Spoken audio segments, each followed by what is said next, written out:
So, hello students, today we are going to start with this lecture with the topic steam nozzles, compounding, governing and control. Okay, so what is steam nozzle? So in steam turbines, the overall transformation of heat energy of steam into the mechanical work take place in the two stages. So heat energy of steam is in the boilers and mechanical work is done in the case of turbines. So the total conversion from this heat energy to the mechanical work takes place in the two stages. The first stage, that is the available of steam energy into the kinetic energy, and then this kinetic energy is converted into the mechanical work. Okay, and this first step, that is the steam energy into the kinetic energy, is done in the nozzles actually. Okay, and then this high speed steam, that is in the form of kinetic energy, it is converted into the mechanical work in the turbines. The first stage is accomplished with the devices called steam nozzles. A steam nozzle is a duct or passage of smoothly carrying cross-sectional area which converts the heat energy of steam into the kinetic energy. So that what we say as the jet of steam, which is at very high velocity. The shape of the nozzle is designed such that it will perform this conversion of energy with minimum loss. The cross section of the nozzles may be circular, rectangular, elliptical or square. So different cross sections are available. And see here, so these are the different shapes available with the nozzles. So this is the first shape where the inlet dia is large as compared to the outlet dia. Whereas in this second figure, inlet and outlet dia both are having the same measurements. And in the third figure, inlet dia is small and outlet dia is large. And for in the fourth figure here, it is inlet dia is small as compared to the outlet dia, but here it is in the middle. There is less dia in comparison to the inlet also. Okay, and the first figure where the outlet dia is small as compared to the inlet dia. So this type of nozzle is called as the convergent nozzle because here the output converges.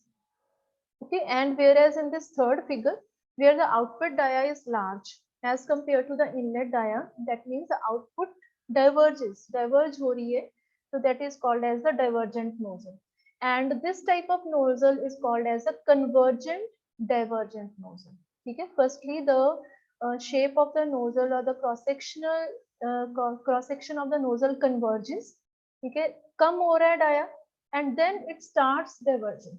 Okay, so that's why it's called as a convergent divergent nozzle.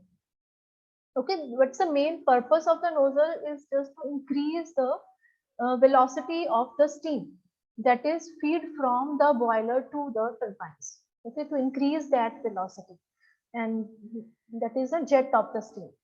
And the different applications of nozzles, like they are used in the steam and gas turbines, then they are used in jet engines, then for the propulsion of rocket motors, then for flow measurements, then in injectors for pumping water, then in ejectors for removing air from condensers. Okay, in condensers there are pumps for extracting the air from the condenser shell. So there also the nozzles are used. And as there are different types of nozzles, so these are the convergent nozzle, divergent nozzle, and convergent divergent nozzle. So this is all about the nozzles. And now next is the compounding of steam turbine. Now, what is compounding? Actually, this relates with the if there are some load fluctuations at the output end of the turbine. So to maintain that load fluctuations and to maintain the velocity within the limits, so compounding is there. The steam turbines operate at very high speed in the range of 30,000 RPM. The devices as a load operate at slow speeds in the range of 1000 to 4000 RPM. So what do they say? They say that the steam turbines in the thermal power plant, their speed is very much high in comparison to that devices on which the load is connected. Okay, so that devices, that means the generator. Okay, the load is connected to the generator and that generator rotates at 1000 to 4000 RPM whose speed is very less as compared to the speed of the turbine, which is 30,000 rpm. So it becomes necessary to reduce the speed of steam turbine using the compounding technique. So compounding is a technique used to reduce the speed of turbine in comparison to the speed of other devices which have to carry the load actually. Okay. So several methods are used to reduce high rotor speed, and all of these methods consist of multiple system of rotors in series keyed on a common shaft, and the steam pressure or the steam velocity is absorbed in stages as it flows over the rotor blades. So what is there in this compounding technique, that in the case of steam turbines, all the blades, we have seen earlier also, there are different stages on the steam turbine. Okay, and the different stages consist of blades of different dia. That means the rotors are of different dia. Firstly, in the starting, maybe the blades are smaller, which gives a smaller dia, and then the blades are larger, which gives a larger dia. So the multiple system of rotors are there in the turbine to control the speed of the turbine. Okay, so this is the multiple system of rotors in series keyed on a common shaft. The shaft is common, on which the multiple dia of rotors are connected in series, so that the steam, when flows through these blades having the multiple having the different diameters, so its speed starts reducing and matched with the speed of that device which have to carry the load actually.